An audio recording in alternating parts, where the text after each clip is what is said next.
Everybody, this is Ryan with the Farm2Table Direct Show here at the Oklahoma Homestead Rendezvous, McAlester, Oklahoma, at the Southeast Expo Center. And we are up here on the Farm2Table Direct set for the first time during the rendezvous this year.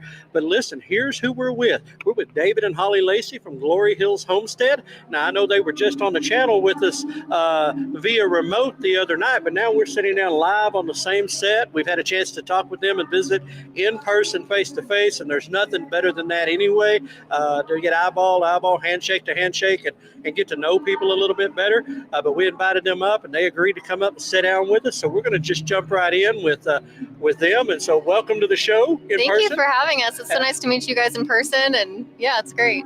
Yeah. So anyway, so y'all have now done y'all's presentation, yes. And had a chance to get out on the floor and kind of see some of the things. What is y'all's thoughts about this event so far? I love it. I love how many booths are up. There's so much to look at. We've already gotten to have so many great conversations with vendors and learn new things and just make really good connections. It's been great.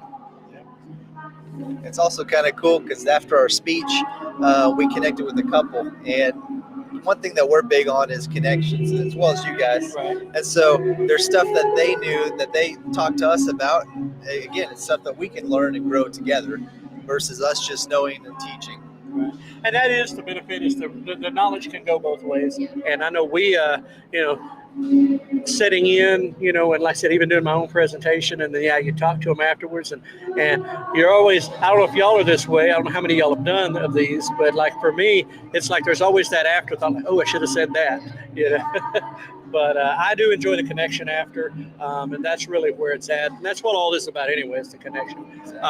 So now, was this y'all's first time doing speaking, presenting like this? When it comes to homesteading, yes. We've done some speaking before. Back in the day, we did some MLM things, and we did some speaking segments then. But with homesteading and with our YouTube channel, this is our first live event. So it's been really exciting. Yeah, enjoy it? I really did enjoy it. I'm excited to do more. It was, like you said, the best part was getting to talk with everyone after. It's just fun to pick their brains on how you did and kind of go back and forth on stuff. Absolutely. So I know you've told me, David, that you've done stuff with training and different things like that. Which one? How do you like this compared to that? It's fun because you get to talk about something that you're seriously passionate about, right? And it's something that everybody can do, no matter if they're living in a city or if they're out in the country. When it comes to homesteading and the aspect of building a community up and just the whole thing around it, anybody can do it. So, and that's fun. Now, folks, if you didn't catch us before and you don't know who they are, y'all started in the backyard. Y'all started urban and now moved out. And y'all can go to our channel and you can go to theirs and catch that story a little more.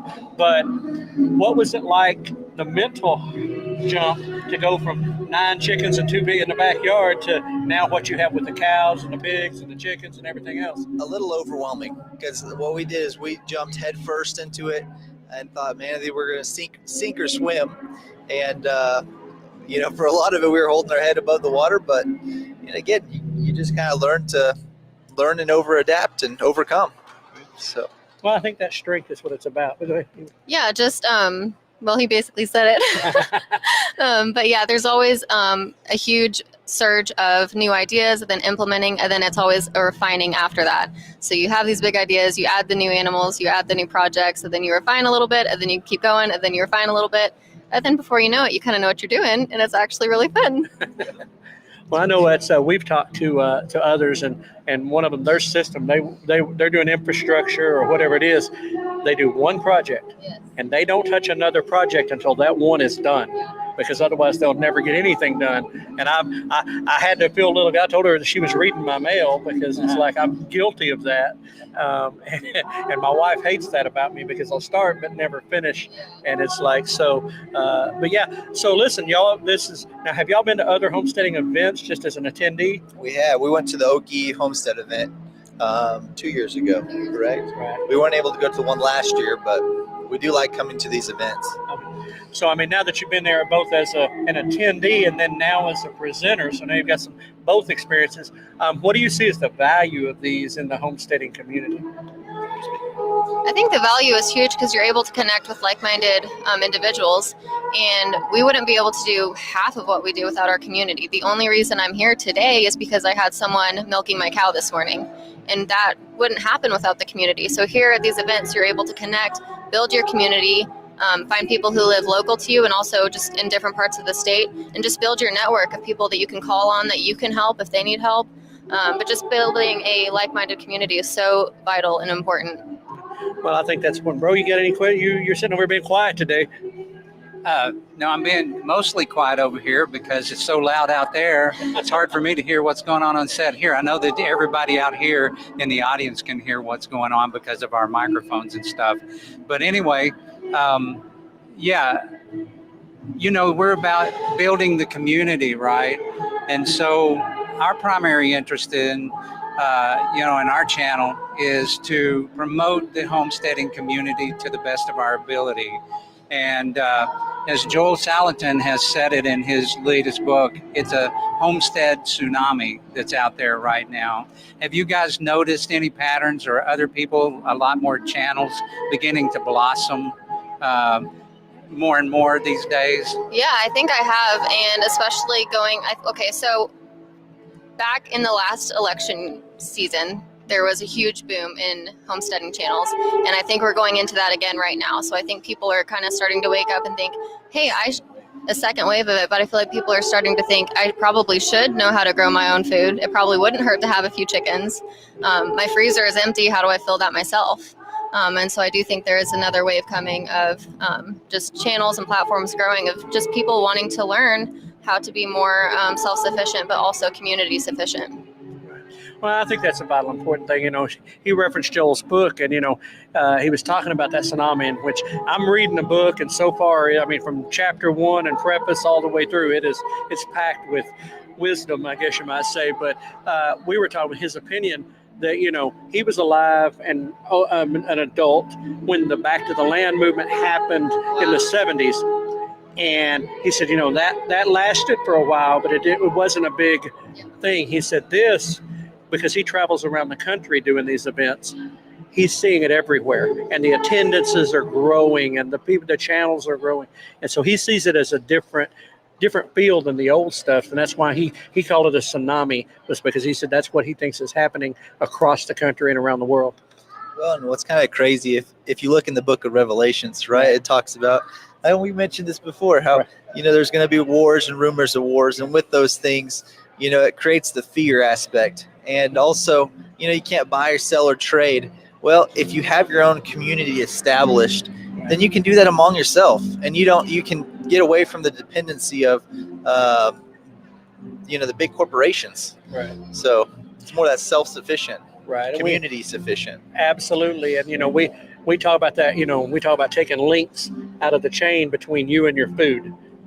And we don't tell people, hey, don't go to the box store, don't go here if you got to get something, but the more either you can grow it yourself, or somebody in your community who does raise it or grow it, and you build that relationship, well, then when things happen, whether it's hurricane or whether it's political or whatever, or biblical, you have a resource that you can go to, and so Joel, we call it the parallel economy. Joel called it the parallel universe, right? Because everything is separate, and so I kind of really thought that was a vital thing that he was able to point out. But as we go into this, and I know y'all guys are, y'all have been at it for a little while now, but still learning, and everything. What would you say to somebody who's sitting out there in their house or sitting there behind their computer thinking, I think I can do this? What would be your advice to them? I would say start. The biggest thing is just start doing something, whether that be, even if you have like a little flower pot and you start some herbs, just start somewhere, right? Take that first step. What would you say?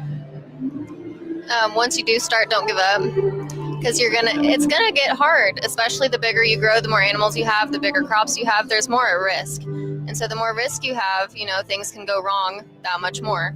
But things can also reap a bigger harvest. And so don't give up. Always be learning. Never think you know it all. stay a student mindset and just be a sponge, because there's always more to learn. We're never going to know it all when it comes to homesteading and farming. There's always new stuff to learn. I would say also teach the knowledge that you have to somebody else, because the knowledge that you have, somebody else is looking for. Right. Well, I when you were talking about, the harvest and everything, I was just had that thought, and I knew it to be true because I have gardened before. But there is something when it's something you raised or you grew, and that you put your hands and hard work and heart into, that it just tastes a little better. And I was talking with somebody about that, and they said, you know what that taste is? And I said, what is it? That's freedom. That's what you're tasting, and it tastes good, and it's knowing that you can feed yourself, and I think that's the vital important part, the confidence that we gain from doing that and from being around others. Because I know, like out where y'all live on the plains out there, you can get a little bit isolated. I mean, I know y'all got your local, but sometimes you got to feel like you're by yourself. Yeah. And that this community and coming to these events is such a big part of not being alone all of a sudden, knowing you're in it with a group of people. So, sure. You got anything else, bro? Yeah, I just want to tell everybody out there, if you guys haven't heard the story how they moved from Edmond, Oklahoma to their current property, go out there to the Farm2Table Direct Show and take a listen to that, because it's a really touching story. I've even segmented that particular section out and put it up as a standalone. But go out there and take a look at that, because, this is the reality of things, all right? Things aren't always easy, all right? But if they're worth doing, then you'll struggle through whatever it takes to get there. And I especially like the fact of kind of how that resolved itself and the first Christmas that your family got to stay together. But I'm gonna leave that part there, because I want you guys to take some time to go out there and listen to that, because their story is really touching and is an example of some of the struggles that are out there. But again, there's a lot of victories that's in those struggles too. And bro? That's it. Well, I'm going to let y'all have a final thought. If there's anything you want to share, tell us tell everybody where they can find you first, I guess. So we're mostly on YouTube. Glory Hills Homestead is our channel. You can also find us on Instagram. We post shorts kind of all through the week, and then every Saturday morning we post a new vlog. I guess what I'd have to say is put God first in everything you do. Because if you put God first, He'll provide for you and He'll pave the way for your success. Absolutely, and amen to that. Well, listen, David, Holly, thanks for sitting down with us. Thanks for coming across the state to be here at this event and help share y'all's knowledge on saving money. And listen, go to their channel, check them out. There's cool little videos about what they're doing, but they're putting it in action. Everything they talk about, you'll see happening on their homestead. And it's just one part of this community that is given back to another. So go check them out at Glory Hills Homestead. And guys, thanks for joining us. Now we sign off. You've done a show with us, so you know how we sign off with prepare for the unexpected and keep it local. So we spaced that out, but here we go. All right, folks, again, here at the Oklahoma Homestead Rendezvous, Southeast Expo Center, McAlester, Oklahoma. We are on the second day, so now you're just going to have to go back and look at clips. Now, if you live in McAlester, come on out. You can enjoy a little bit more of what's coming up here, but we're going to sign off here at the end of this particular part of the day with our usual sign off, and this is what we say at the end of every show: prepare for the unexpected and keep it local.